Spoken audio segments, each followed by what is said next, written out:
தினமும் உடற்பயிற்சி செய்யும் நபரா நீங்கள்? இந்த ரூல்ஸ் தெரியாம ட்ரை பண்ணாதீங்க. மீறினா அவ்வளவுதான். உடற்பயிற்சி என்பது ஒவ்வொரு மனிதனுக்கும் மிக முக்கியமான செயல்பாடாகும். ஒரு நாளில் குறைந்தது அரை மணி நேரமாவது உடற்பயிற்சி செய்தால் மட்டுமே உடல் ஆரோக்கியத்துடன் இருக்கும். உடல் பருமன் பெற்றுபவர்கள் ஜிம்முக்கு சென்று உடற்பயிற்சி செய்து தங்களது உடலை மெருகேற்றி கட்டுக்கோப்பாக வைத்திருப்பார்கள். உடற்பயிற்சி செய்யும் போது முன்னதாக என்ன செய்ய வேண்டும், என செய்யக்கூடாது என்பது மிக முக்கியம். கடந்த சில மாதங்களாக ஜிம்மில் உடற்பயிற்சி மேற்கொண்டு வரும் இளைஞர்கள் மரணித்து வந்தது திடுக்கிடும் பயத்தை ஏற்படுத்தியது. ஆனால் இதற்கு பின்னணியில் இருக்கும் காரணம் முறையான வழிகாட்டுதல் மற்றும் உடற்பயிற்சி செய்யும் நேரத்தில் தனது உடல்நிலைக்கு ஏற்றவாறு உடற்பயிற்சியை எடுத்துக்கொள்ளாமல் சிலர் உயிரிழப்பை சந்திக்கின்றனர். அவர்களின் சக்திக்கு மீறி உடற்பயிற்சி செய்வதால் ஒரு சிலருக்கு இரத்த குழாயில் அழுத்தம் ஏற்பட்டு இதயத்திற்கு செல்லும் இரத்தம் பாதிக்கப்படுவதால் இறப்பு நேரிடுவதாக நினைக்கின்றனர்.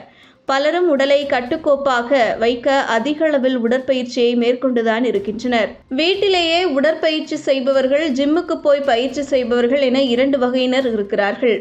வீட்டிலேயே பயிற்சி மேற்கொள்கிறவர்களில் சிலர் சாப்பிட்ட உடனேயே உடற்பயிற்சியை ஆரம்பித்து விடுவார்கள். ஜிம்மில் ஒர்க் அவுட் செய்பவர்கள் சிலர் காலை எழுந்ததுமே ஜிம்முக்கு கிளம்பி விடுவார்கள். வீட்டில் சிலர் சாப்பிடாமல் யோகாசனமும் செய்து வருவார்கள். இவர்களெல்லாம் காலை உணவில் அக்கறை காட்டுவதில்லை.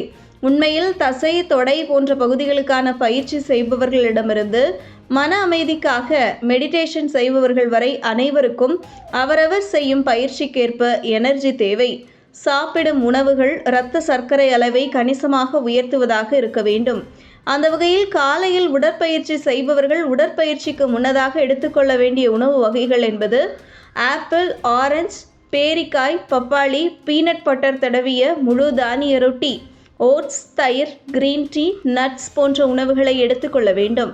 அதேபோல் உடற்பயிற்சி செய்த பின்னர் நமது உடலில் உள்ள சக்தியானது பயன்படுத்தப்பட்டிருக்கும். எனவே அதன் பிறகு இட்டுக்கொள்ள வேண்டிய உணவு என்பது மென்று சாப்பிடும் அளவிற்கு மேல் இருக்கக்கூடாது. பலரும் புரோட்டீன் ட்ரிங்க்ஸ் போன்றவற்றை உட்கொள்வார்கள்.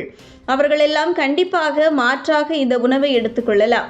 தண்ணீர், இளநீர், வாழைப்பழம் போன்றவற்றை உட்கொள்ளலாம். தசைகளை அதிகரிக்க அவித்த முட்டை, தயிர், மோர், பால் போன்றவற்றை உட்கொள்வது மிக நல்லது. கொழுப்பு சத்து அதிகமுள்ள உணவுகளை முழுமையாக தவிர்த்து விட வேண்டும். இப்படி கடைபிடித்தால் உடல் ஆரோக்கியமாக இருக்கும். மேலும் முதன்முறையாக உடற்பயிற்சி செய்பவர்கள் நேரடியாக வார்ம் அப் செய்யாமல் பயிற்சியை தொடங்குகிறார்கள். ஆர்வத்தில் அதிகமாக பயிற்சியை செய்வதும் உண்டு. அவர்கள் பொறுமையாக நேரத்தை செலவழிப்பதன் மூலம் உடல் ஆரோக்கியமாக இருக்கும். இதுபோன்ற முக்கிய நிகழ்வுகள், அரசியல் தகவல்களை ஆழமாக மாறுபட்ட கோணத்திலும் அறிந்து கொள்ள மறக்காமல் பாரத் மெயில் 24 பக்கத்தை பின்பற்றிக் கொள்ளுங்கள். உங்கள் ஒவ்வொரு ஆதரவும் இதுபோன்ற பல நிகழ்வுகளின் பின்னணியை அறிய உதவும்.